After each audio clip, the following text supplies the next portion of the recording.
మనకు తెలుసు. ఇటీవలనే మరి రైల్వేలకు సంబంధించి కూడా కన్యాకుమారి నుంచి కాశ్మీర్ వరకు, కాశ్మీర్కు రైలు ఉండేది కాదు. ఈరోజు కన్యాకుమారిలో ట్రైన్ ఎక్కితే కాశ్మీర్ వరకు కూడా రైల్వే కనెక్టివిటీ డెవలప్మెంట్ చేసినటువంటి ఘనత మన ప్రియతమ ప్రధానమంత్రి నరేంద్ర మోడీ గారికి దక్కుతుందని ఈ సందర్భంగా మనం చేస్తున్నాను. అదేవిధంగా ఈరోజు వెనుకబడిన ప్రాంతాల్లో కావచ్చు, దేశంలోని అన్ని జిల్లాలలో, అన్ని రాష్ట్రాలలో జాతీయ రహదారులు ఏ రకంగా అభివృద్ధి జరుగుతూ ఉన్నాయో మనం చూస్తూ ఉన్నాం. మన తెలంగాణ రాష్ట్రంలో కూడా 33 జిల్లాలుంటే ముందుగా 10 జిల్లాలు ఉండేది. దానిని 33 జిల్లాలుగా పెంచుకోవడం జరిగింది. ఆ 33 జిల్లాలలో కూడా 32 జిల్లాలతో జాతీయ రహదారులతో మరి నరేంద్ర మోడీ గారి నాయకత్వంలో నితిన్ గడ్కరీ గారు అనుసంధానం చేసినటువంటి విషయాన్ని ఈ సందర్భంగా మనవి చేస్తా ఉన్నాను.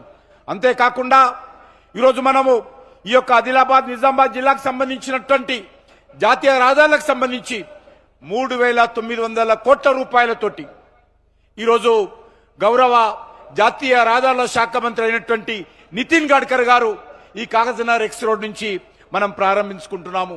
కొన్ని పూర్తయినటువంటి రోడ్లను ఇక్కడి ప్రజలకు, జాతికి నితిన్ గడ్కరీ గారు మనందరి సమక్షంలో అంకితం చేయనున్నారు.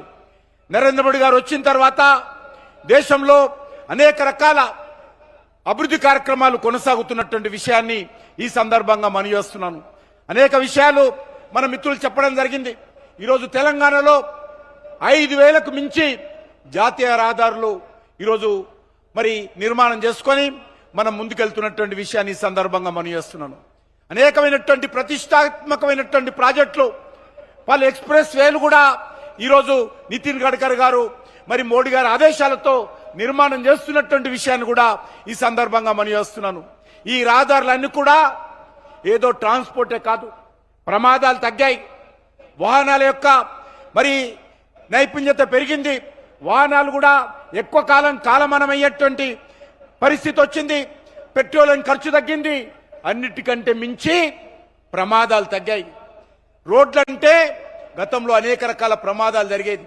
ఈరోజు నరేంద్ర మోడీ గారు వచ్చిన తర్వాత, నితిన్ గడ్కరీ గారి నేతృత్వంలో రహదారుల అభివృద్ధి జరిగిన తర్వాత ప్రమాదాలు చాలా తగ్గినటువంటి విషయాన్ని కూడా ఈ సందర్భంగా నేను మనవి చేస్తా ఉన్నాననే విషయాన్ని ఈ సందర్భంగా మనవి చేస్తున్నాను. అవి జాతీయ రహదారులకు సంబంధించినటువంటి అండర్ పాస్లు కావచ్చు, ఓవర్ బ్రిడ్జిలు కావచ్చు, ఈరోజు ఎక్కడ కూడా లేదు అనకుండా ఈరోజు కేంద్ర ప్రభుత్వం నిర్మాణం చేస్తున్నటువంటి విషయాన్ని ఈ సందర్భంగా మనవి చేస్తున్నాను. రోడ్డు రవాణా వ్యవస్థను సరళీకృతం చేసినటువంటి ఘనత మోడీ గారికి దక్కుతుందనే విషయాన్ని ఈ సందర్భంగా మనవి చేస్తున్నాను. అంతేకాకుండా ఈరోజు తెలంగాణ రాష్ట్ర అభివృద్ధి కోసం అనేక రకాలుగా అంకిత భావంతో పనిచేస్తున్నటువంటి విషయాన్ని మనవి చేస్తున్నాను. ఈరోజు దేశంలో నరేంద్ర మోడీ గారి ప్రభుత్వము అది రోడ్ కనెక్టివిటీ కానీ, అది రైల్ కనెక్టివిటీ కానీ, అది విమానాల కనెక్టివిటీ కానీ, అది వాటర్ వే కనెక్టివిటీ కానీ ఈరోజు కేంద్ర ప్రభుత్వము అంకిత భావంతో పనిచేస్తున్నటువంటి విషయాన్ని ఈ సందర్భంగా మనవి చేస్తున్నాను. అంతేకాకుండా ఈరోజు మీ అందరి కోరేదొకటే, మన తెలంగాణ రాష్ట్రంలో అనేక రకాల అభివృద్ధి కార్యక్రమాలు, అది ఇండస్ట్రియల్కి సంబంధించినటువంటి స్మార్ట్ సిటీగా ఆదిలాబాద్ జిల్లాలో, మన జహీరాబాద్ జిల్లాలో ఏర్పాటు చేయడం జరిగింది.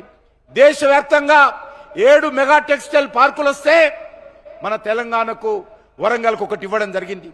కాజీపేటలో 800 కోట్ల రూపాయలతోటి railway coach factory, RMU rail manufacturing unit మంజూరు చేయడం జరిగింది. అదేవిధంగా ఈరోజు రామగుండంలో NTPC ఆధ్వర్యంలో 12,000 కోట్ల రూపాయలతో 800 మెగావాట్ల పవర్ ప్రాజెక్టు ఈరోజు జాతికి అంకితం చేసిన విషయాన్ని ఈ సందర్భంగా మనవి చేస్తున్నాను. అదేవిధంగా 442 కోట్ల రూపాయలతో మన రామగుండంలో 100 మెగావాట్ల సోలార్ పవర్ ప్లాంట్ ఏర్పాటు చేసినటువంటి విషయాన్ని ఈ సందర్భంగా మనవి చేస్తున్నాను.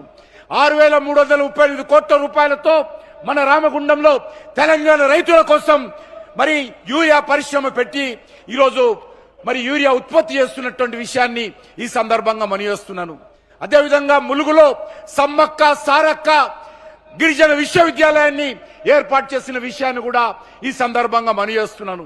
అదేవిధంగా తెలంగాణ రైతులకు ఇచ్చినటువంటి మాటకు కట్టుబడి ఉండి నిజామాబాద్ లో కేంద్రీయ పసుపు బోర్డు, టర్మరిక్ బోర్డు ఏర్పాటు చేసిన విషయాన్ని కూడా ఈ సందర్భంగా మనవి చేస్తున్నాను. అంతేకాకుండా కాకతీయుల కాలం నాటి రామప్ప ఆలయానికి యునెస్కో అంతర్జాతీయ గుర్తింపు తీసుకొచ్చినటువంటి ఘనత కూడా నరేంద్ర మోడీ గారి ప్రభుత్వానికి దక్కుతుందనే విషయాన్ని ఈ సందర్భంగా మనవి చేస్తున్నాను. అదే కాకుండా ఈరోజు అనేక రకాలుగా 31,221 కోట్ల రూపాయలతో రైల్వే లైన్లు కానీ, డబ్లింగ్ ప్రాజెక్టులు కానీ అమలు జరుగుతూ ఉన్నాయి. 1,25,000 కోట్ల రూపాయలతోటి జాతీయ రహదారుల నిర్మాణం కూడా జరుగుతున్న విషయాన్ని ఈ సందర్భంగా మనవి చేస్తున్నాను. 84,492 కోట్ల రూపాయలతోటి ఈరోజు 30 కొత్త రైల్వే ప్రాజెక్టులకు సంబంధించి కూడా ప్రతిపాదనలు జరుగుతున్నటువంటి విషయాన్ని ఈ సందర్భంగా మనవి చేస్తున్నాను. వరంగల్ జిల్లాలో మామనూరు ఎయిర్పోర్టు మరి దాన్ని కూడా కేంద్ర ప్రభుత్వము అంగీకరించిందనే విషయాన్ని ఈ సందర్భంగా మనవి చేస్తా ఉన్నాను. ఆదిలాబాద్ లో డిఫెన్స్ ఎయిర్పోర్ట్ కూడా ప్రారంభించడం కోసం డిఫెన్స్ మినిస్ట్రీ కేంద్ర ప్రభుత్వము నరేంద్ర మోడీ గారి నాయకత్వంలో అంగీకరించిన విషయాన్ని ఈ సందర్భంగా మనవి చేస్తున్నాను. ఈ రకంగా అనేక రకాల అభివృద్ధి కార్యక్రమాలు ఈరోజు కొనసాగుతా ఉన్నాయి. మనకందరికీ తెలుసు, నరేంద్ర మోడీ గారి ప్రభుత్వము ఈరోజు దేశంలో 83 కోట్ల మంది ప్రజలకు మరి ప్రతి నెలకు 5 కేజీల చొప్పున ఉచిత బియ్యం ఇచ్చాను మనవి చేస్తున్నాను. పేద ప్రజలందరూ కూడా తెలంగాణ రాష్ట్రంతో సహా